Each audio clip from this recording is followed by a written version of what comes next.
고린도전서 16장 1절에서 12절 우리 한 절 한 절 우리 교독하겠습니다. 제가 먼저 읽을게요. 1절부터 12절까지입니다.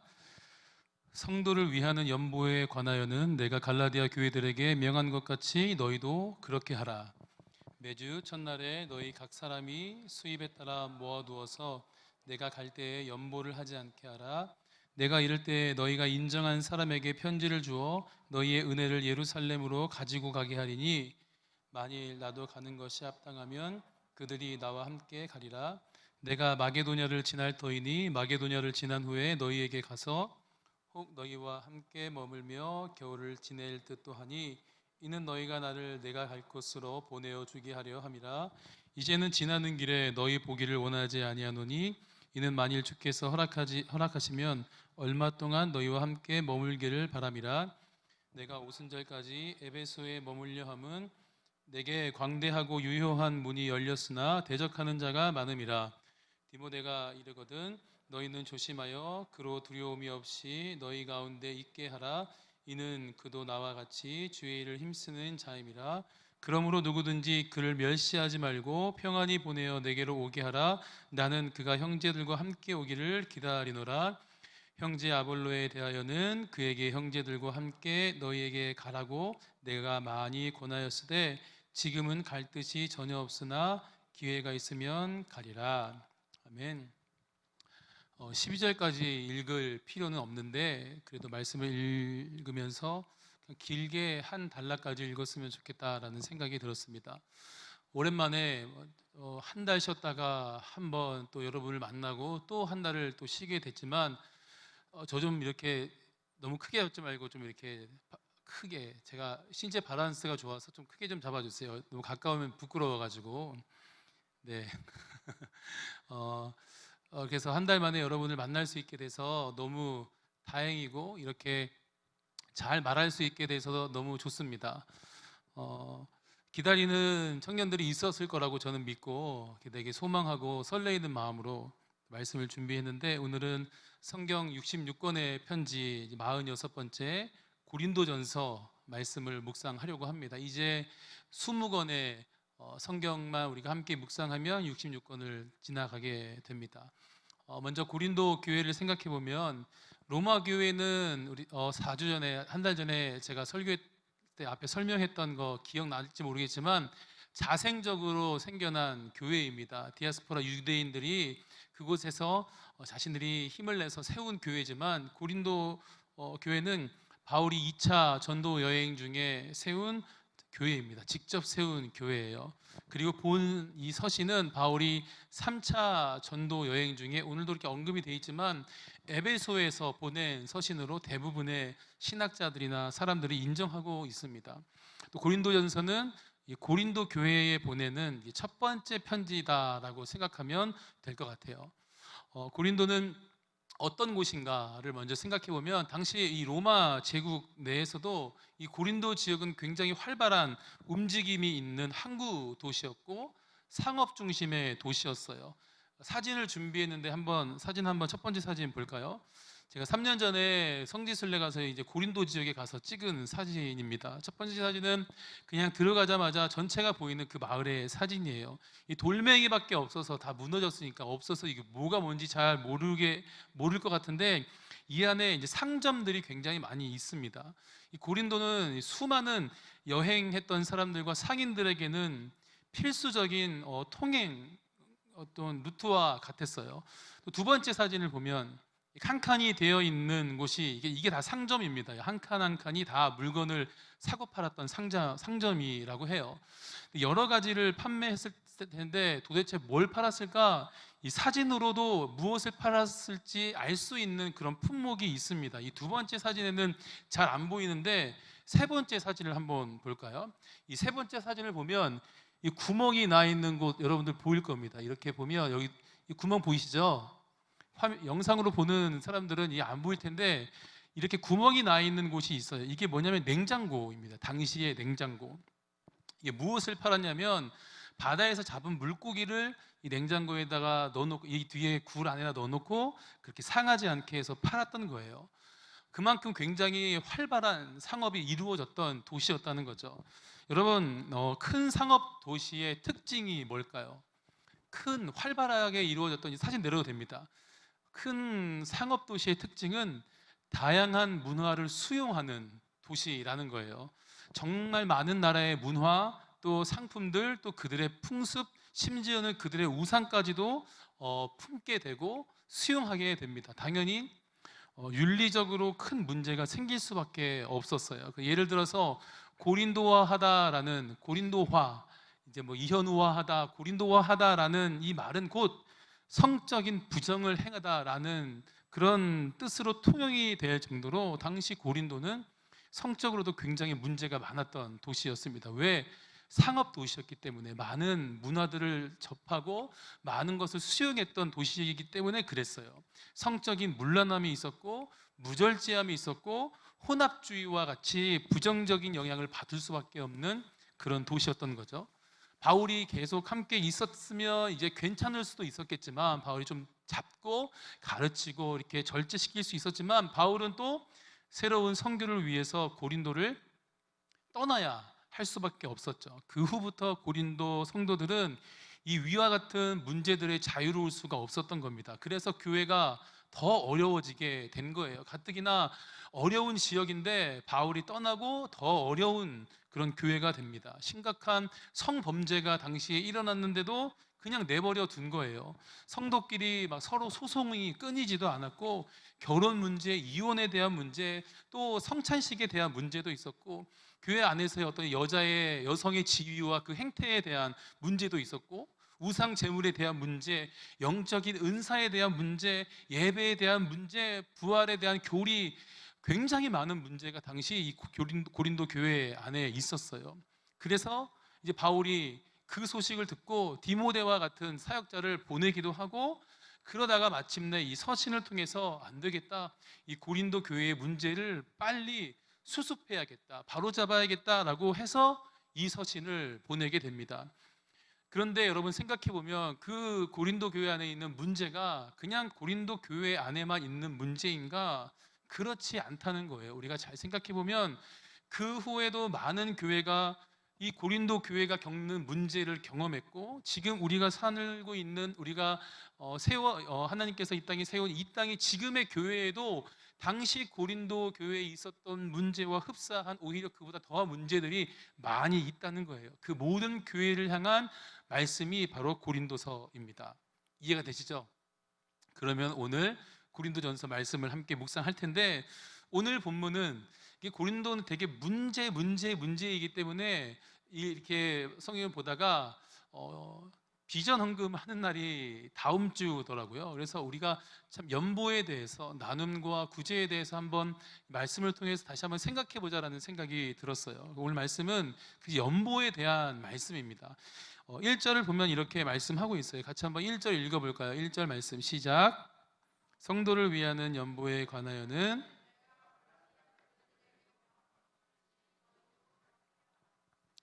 여기서 눈에 띄는 단어가 있어요. 연보에 관하여는, 이 먼저 연보라는 건 교회 안에서 필요한 행정이나 그 필요한 것을 채우기 위해서 드리는 것이 기본적인 연보에 대한 의미입니다. 당시로 보면 지금의 헌금과 좀 비슷하지만, 그보다는 바울과 같은 그 사도들이 이 복음을 전하는 사역을 잘 감당할 수 있도록, 이 교회가 부족하지 않게, 교회가 무너지지 않게 좀 잘 설 수 있도록 그 가난하고 힘겨운 교회들을 위한 자발적인 드림이 이게 연보입니다. 그런데 그 뒤에 단어가 따라와요. 연보에 관하여는입니다.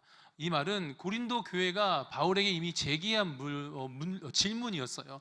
연보에 대해서 이거 어떻게 해야 되는지 그들이 잘 몰랐던 것 같고 궁금했던 것 같아요. 그래서 어떻게 해야 하는지에 대해서 그 의미와 그 방법에 대해서 바울이 알려주는 겁니다.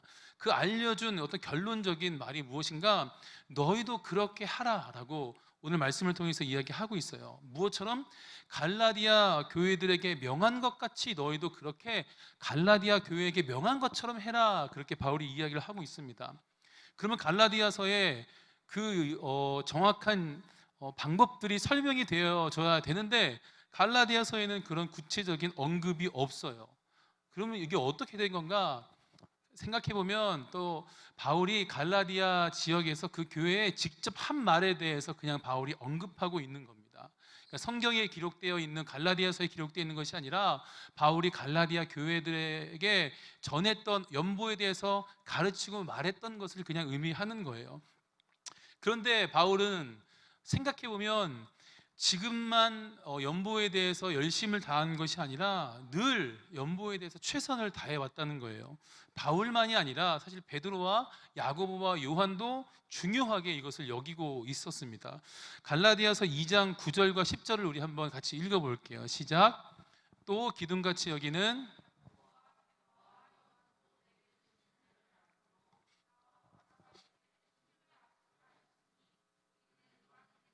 그들은 할례자에게로 가게 하려 함이라. 다만 우리에게 가난한 자들을 기억하도록 부탁하였으니 이것은 나도 본래부터 힘써 행하여 왔노라. 아멘. 이 말씀이 어떤 의미예요? 야고보와 게바는 베드로죠. 야고보와 베드로와 그리고 요한이 바울에게 바란 것이 있어요. 이렇게 좀 해달라고 바라는 게 있는데, 그게 뭐냐면 가난한 사람들을 기억해 달라는 거예요. 그런데 바울이 뭐라 그래요? 나는 본래부터 그것을 힘써 행해왔다라는 거예요. 나에게 요청했지만 나 그거 정말 중요하게 생각하고 있어요 라고 고백하고 이야기하고 있는 거예요. 이 연보에 대해서 바울은 힘을 다하고 있었던 거죠. 당시 예루살렘 교회는 기근과 핍박 때문에 너무 힘든 시간을 보내고 있었어요. 이에 대해서 바울은 예루살렘 교회를 돕는 게 당연한 성도의 의무라고 갈라디아 교회를 예로 들어서 언급을 하고 있는 겁니다. 그거를 지금 고린도 교회에 알려주고 있는 거예요.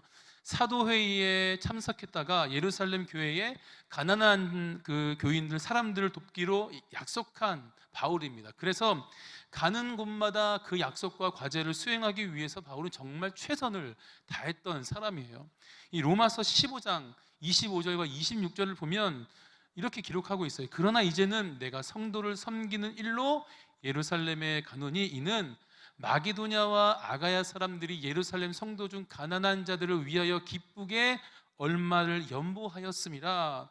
로마 교회에서도 연보에 대한 이야기를 하고 있어요. 요즘 모금에 대해서 굉장히 민감한 어떤 시간을 좀 보내고 있었죠, 최근에. 그런데 바울은 이런 자발적인 연보에 대한 필요에 대해서 분명하게 언급을 하고 있다는 거예요. 우리 교회가 그렇죠. 종종 어려운 교회나 사회나 개인을 위해서 이렇게 성도님들의 헌신을 요구합니다. 담임 목사님도 그렇고 저도 그렇게 요구를 하죠. 이것이 연보라는 거예요. 주님께서 우리에게 넘치게 하시면 그것이 낮은 곳으로 흘러가는 것처럼 필요한 곳으로, 부족한 곳으로 흘려보내는 것, 우리가 드리고 우리가 준비하는 비전 헌금도 그런 거예요. 그런데 정말 1차원적인 질문을 제가 한번 해봤습니다. 바울이 예루살렘 교회의 가난한 자들을 도우려고 애쓰는 이유가 뭘까? 그냥 가난한 사람들이 불쌍해서 바울이 돕는 걸까? 그런 생각을 해봤습니다. 그리고 말씀을 묵상했어요. 바울이 왜 돕는 걸까? 왜냐하면 그것이 단순한 물질적인 도움을 주고받는 차원이 아니다라는 것을 바울은 알고 있었기 때문이에요. 이 연보라는 건 그리스도의 몸으로서 하나님 안에서의 동역자로서 서로를 인정한다는 뜻이 담겨 있는 행동입니다. 그러니까 당신도 나와 같은 몸이에요 라고 고백하는 것과 같다는 거예요. 당신 너무 불쌍하네요가 아니라 당신이 나와 같은 그리스도 안에서 한 몸이기 때문에 내가 당신을 돕는 겁니다. 그것을 바울은 알고 있었던 거예요. 여러분, 유대인들은 하나님께 택함 받았다라는 이 선민의식이 굉장히 강했던 민족이라고 제가 거듭해서 여러분에게 말했었습니다. 그래서 이방인의 사도였던, 이방인들을 전도하려고 했던 이 바울을 인정하지 않았어요. 그런데 갈라디아서 2장 9절에 기록된 것처럼 또 한번 띄워주시죠. 같이 읽어볼게요. 2장 9절, 갈라디아서 2장 9절 시작. 또 기둥같이 여기는 야고보와 게바와 요한도 내게 주신 은혜를 알므로 나와 바나바에게 친교의 악수를 하였으니 우리는 이방인에게로 그들은 할례자에게로 가게 하려 함이라. 당신들은 할례자들이고 이들은 할례받지 않은 이방인입니다. 그렇게 구분짓지 않고 있다는 거예요. 우리 모두 그리스도 예수 안에서 한 가족입니다. 그리스도의 몸된 거룩한 교회입니다 라고 말하고 있는 거예요. 유대인의 교회, 이방인의 교회 나누어진 것이 아니라 그리스도의 몸된 교회가 하나이다 라고 말하고 있는 거예요. 여러분, 우리가 그동안 다녀왔던 나라들을 생각해 보죠. 다녀왔던 지역이나 사람들을 한번 돌아보죠. 케냐, 필리핀, 말레이시아, 청산도, 또 어디 있죠? 강진, 우리가 경험했던, 우리가 도우려고 했던 저기 있는 개척교회도 우리가 돕고 많이 좋았어요. 잘 알지도 못하는 교회를 우리가 도우려고 했던 이유가 뭘까요? 우리가 어떤 마음으로 그들을 도우려고 했을까요? 가난해서요? 부족해서요? 그냥 여름에 훈련 삼아서 우리가 그들을 도우려고 했을까요? 단순히 가난했기 때문에 돕는 것이 아니었다는 거예요. 이 땅에 세워진 한 그리스도의 몸된 교회였기 때문이라는 겁니다. 우리는 넘치고 그들이 부족해 보인다면 이 넘침을 당연히 한 몸인 그 교회에 흘려보내는 것이 당연하다는 거예요. 우리 교회만 교회가 아니라는 거죠. 코로나 때문에 여러분 힘겨워하는 교회들이 굉장히 많이 있어요. 그럼 우리는 도와야 됩니다. 왜냐하면 우리 모두가 그리스도의 몸된 교회이기 때문이에요. 우리는 그냥 강북제일교회고 저기 있는 교회는 나와 상관없는 교회가 아니라 이 땅의 교회는 다 그리스도의 몸된 교회이고 하나라는 거예요. 그래서 우리가 그들을 향해 연보할 수 있어야 되고 그들을 도울 수 있어야 한다는 겁니다. 부족한 부분을 채워야 한다는 거예요. 맨발로 다닐 수 없기 때문에 신발을 신는 거고, 춥기 때문에 옷을 입고, 안 보이기 때문에 안경을 쓰고, 손이 시렵기 때문에 장갑을 끼는 것처럼, 여러분 무슨 특별한 이유여서가 아니라 내 몸인데 발이 시렵네, 신발을 신는 거예요. 손이 시렵네, 장갑을 끼는 거예요. 내 몸이기 때문에 그렇게 하는 겁니다. 벌거벗었는데 신발만 털부츠 신고 다니는 사람이 있어요? 없어요. 남극에서나 입을 롱패딩을 입고 맨발로 다니는 사람이 있어요? 없어요. 내 몸이라면 부족한 곳, 필요한 곳에 우리는 관심을 당연히 가져야 한다는 거예요. 그것이 바울이 연보하려고 했던, 예루살렘 교회를 도우려고 했던, 또 어렵고 가난한 사람, 그런 교인들을 도우려고 했던 이유라는 거예요. 단순히 가난하기 때문이 아니라 내 몸이니까, 그리스도 예수 안에서 한 몸이기 때문에 그랬다는 거예요. 우리도 그런 마음을 품어야 한다는 겁니다. 우리 교회, 니네 교회 가난하니까 부족하니까이 아니라 우리는 그리스도 안에서 하나이니까, 한 몸이니까, 교회니까 우리가 그 마음으로 섬길 수 있고 도울 수 있어야 한다는 거예요. 그리고 이건 교회와 교회로서만 바라보는 것이 아니라 교회를 이루고 있는 성도와 성도 간에도 그렇다는 거죠. 우리가 한 몸이라는 사실만으로 우리는 서로를 도울 수 있어야 한다는 거예요. 분명히 다른 사람이지만, 개인주의적인 세상을 살아가고 있지만, 우리는 한 몸이기 때문에 누군가가 필요하다면 내 것을 조금 희생해서라도 그에게 던져줄 수 있는 마음을 가져야 돼요. 왜냐하면 우리는 그리스도 예수 안에서 한 몸이기 때문에 그래야 한다는 거예요. 분명 다른 사람이지만 성경은 분명히 말씀하고 있거든요. 고린도전서 12장, 우리 12절, 13절을 한번 읽어보도록 하겠습니다. 시작. 이게 고린도전서 12장, 시작. 몸은 하나인데 많은 지체가 있고 그리스도도 그러하니라. 우리가 유대인이나 헬라인이나 종이나 자유인이나 다 한 성령으로 세례를 받아 한 몸이 되었고 또 다 한 성령을 마시게 하셨느니라. 아멘. 다른 지체지만 하나라고 이야기하고 있어요. 한 몸이라는 거예요. 예수 그리스도의 이름으로 이 땅에 세워진 모든 교회는 한 몸이라는 거예요. 그렇기 때문에 바울은 성도와 교회를 향한 연보에 대해서 중요하게 여길 수밖에 없었던 거죠.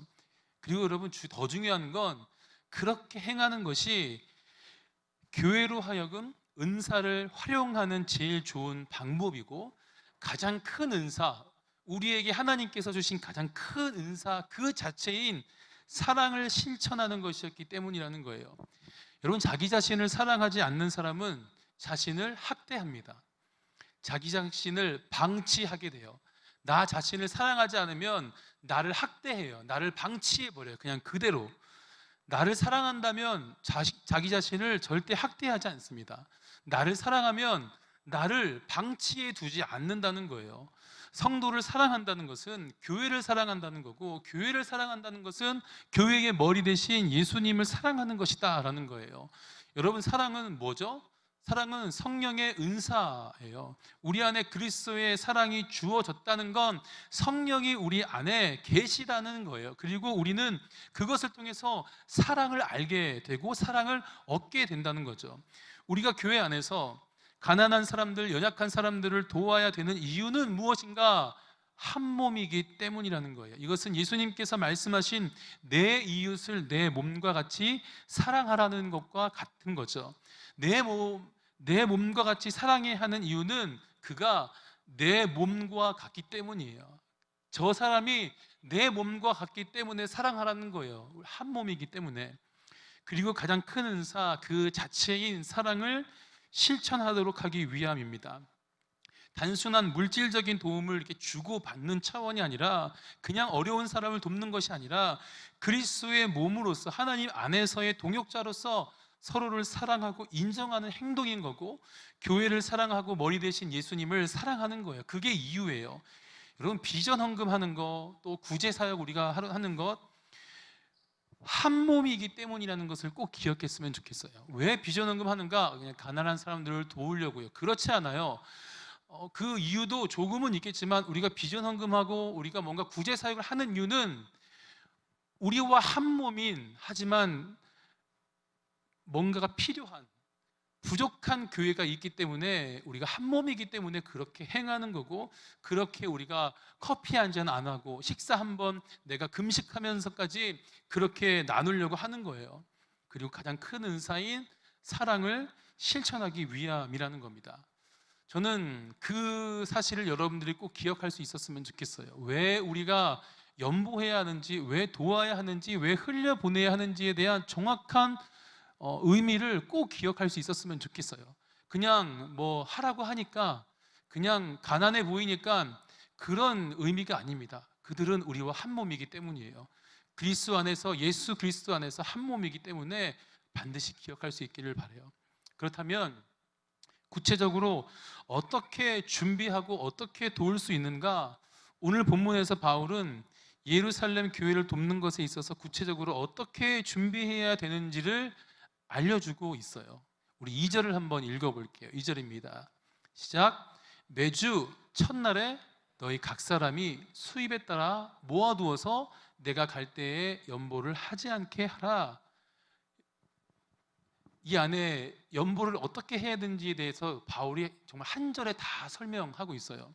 첫 번째는 지속적으로 생각하고 꾸준히 준비하는 거예요.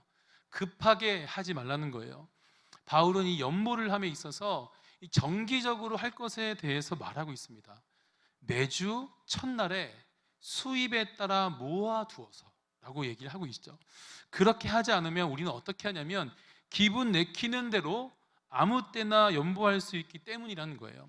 즉흥적인 기분에 의해서, 어떤 즉흥적인 기분에 의한 어떤 거지, 지속적인, 늘 기억하면서 우리가 한 몸이니까 그런 마음으로 관심을 가지고 하는 구제가 아니라는 거예요.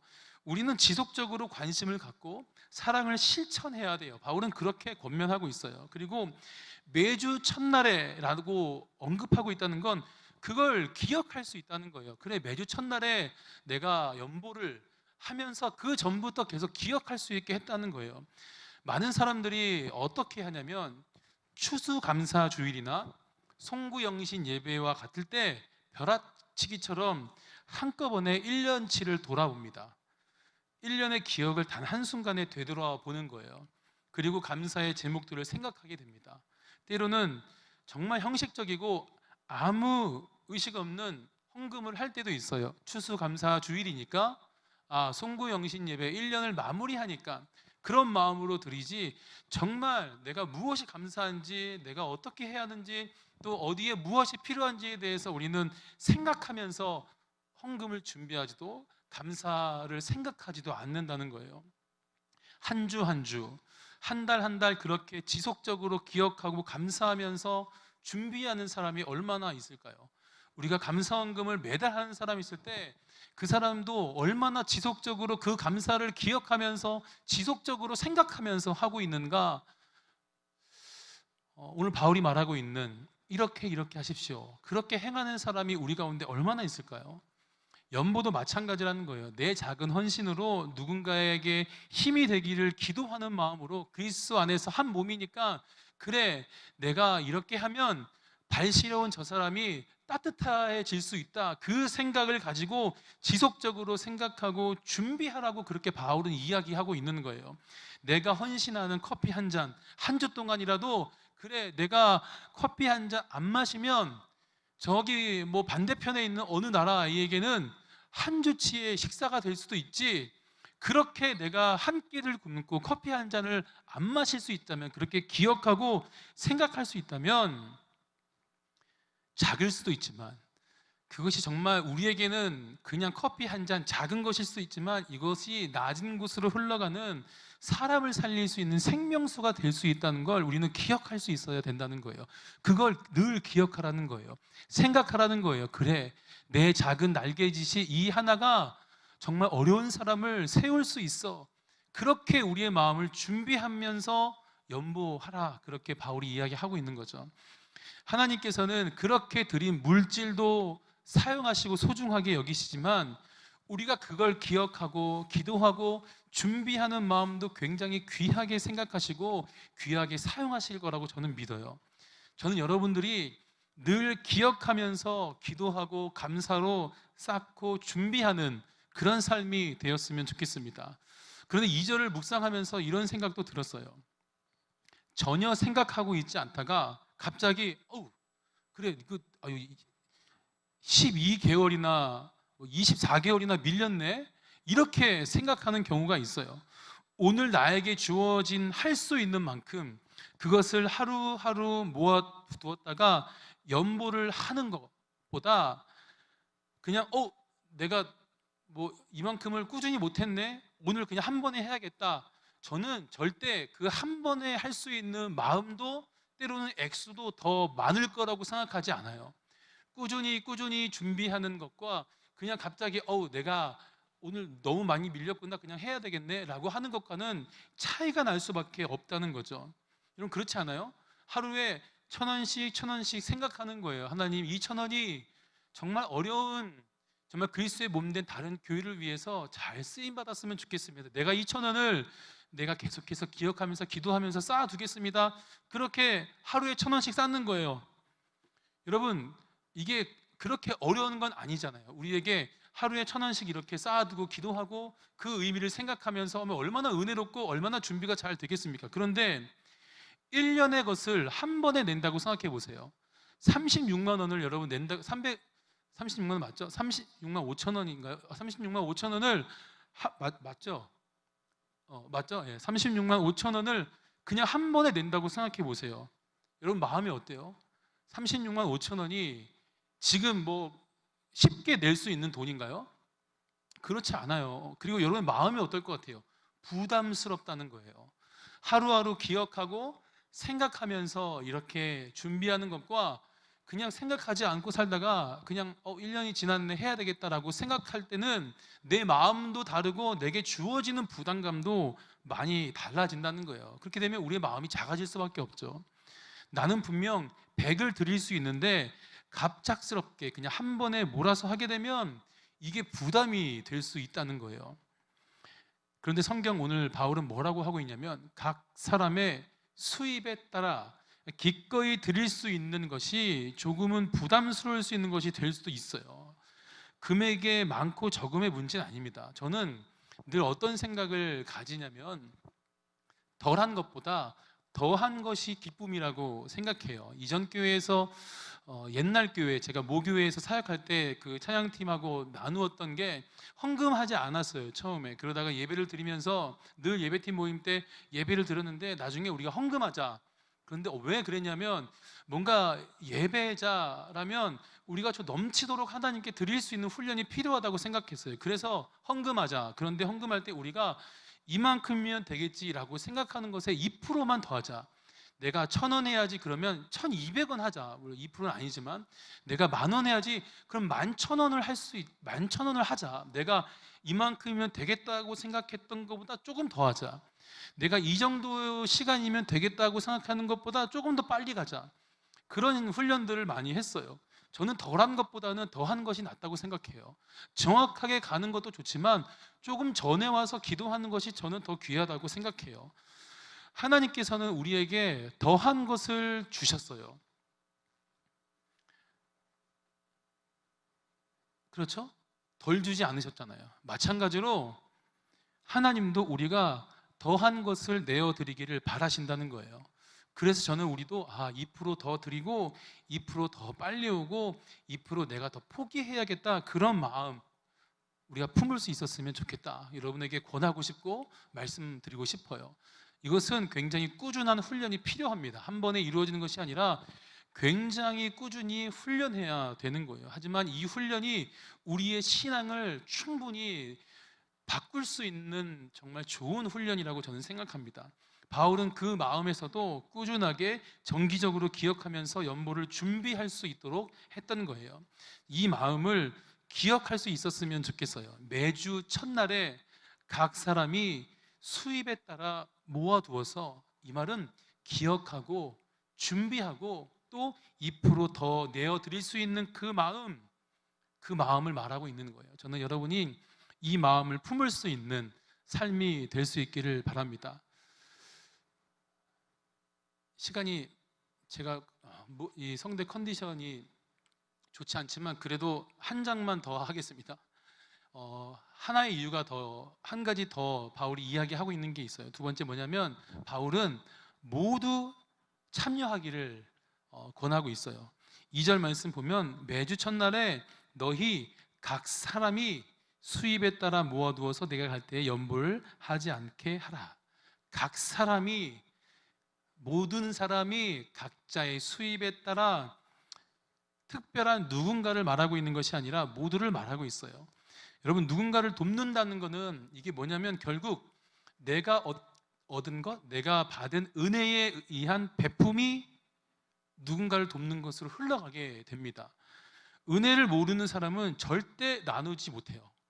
은혜를 모르면 절대 나눌 수가 없습니다. 내가 피땀 흘려서 번 돈을 누구를 주겠어요?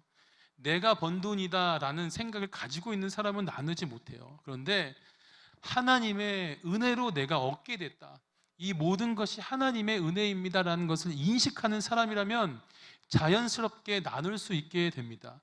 이 연보는 특정 계층에 있는 사람이나 부유한 사람만이 가진 특권이 아니에요. 부자나 가난한 자나 할 것 없이 누구나 참여할 수 있고 참여해야 하는 것이다 라고 바울은 얘기하고 있어요. 왜냐하면 그리스도인이라면 누구나 하나님의 은혜와 사랑을 입고 살아가기 때문이라는 거예요. 그래서 각 사람, 모든 사람이 참여해야 된다라고 이야기를 하는 거예요. 하나님께 감사해야 할 이유를 우리는 가지고 살아가고 있잖아요. 그리고 그에 대한 반응이 연보로 하나님께 드리는 예배와 헌금으로 그렇게 표현되어진다는 거죠. 오늘 본문 3절은 이렇게 말씀하고 있어요. 한번 3절 읽어볼까요? 시작. 3절입니다. 시작. 너희의 은혜를 예루살렘으로 가지고 가게 하리니, 여기에서 이 은혜라는 단어는 여러분의 친절, 호의적인 선물이라는 의미를 가지고 있는데, 본절 이 절에서는 예루살렘 교회에 보내는 그 성도들의 이 연보 구제 헌금을 말하고 있는 거예요. 그런데 바울은 예루살렘 교회에 보내는 구제 헌금을 어떤 단어로 쓰고 있냐면 은혜라고 말하고 있다라는 거예요. 하나님께서 예수 그리스도를 통해서 베푸신 은혜가 통로를 통해서 흘러가는 것이다 라고 얘기를 하는 거죠. 내 것을 주는 것이 아니라, 내가 열심히 일해서 번 돈 내 것 주는 것이 아니라 하나님께서 나에게 주신 것을, 나에게 주신 그 은혜를 은혜로 흘려보내는 것이다 라고 바울은 이야기를 하는 거예요. 여러분, 그렇게 흘려보낸다고 부족해지나요? 저는 절대 부족해지지 않는다고 생각해요. 나눈다고 부족해지지 않아요. 하나님의 은혜는 우리 안에 다 담아낼 수가 없기 때문입니다. 넘칠 수밖에 없다는 거예요. 하나님의 은혜는 늘 우리 삶에 넘쳐요. 하나님의 은혜가 부족하기 때문에 내가 나눌 것이 없어요. 이 말은 정말 말도 안 되는 거예요. 하나님의 은혜는 우리 삶에 늘 넘쳐요. 그렇기 때문에 그 은혜는 늘 흘러갈 수 있다라고 하는 거예요. 그래서 우리는 그대로 흘려보내는 거죠. 여러분, 이 고린도 교회 오늘 16장 말씀을 통해서 저는 여러분이 은혜를 나누는 삶이 되었으면 좋겠어요. 은혜는 나누어도 부족해지지 않아요. 하나님께서 계속해서 채워주시는 은혜가 여러분의 삶에 날마다 있기를 주님의 이름으로 축복합니다. 그래서 모두가 그 은혜를 누리고 그 은혜를 나누고 그 은혜를 낮은 곳으로 흘려보내는 멋진 삶이 되기를 주님의 이름으로 축복합니다.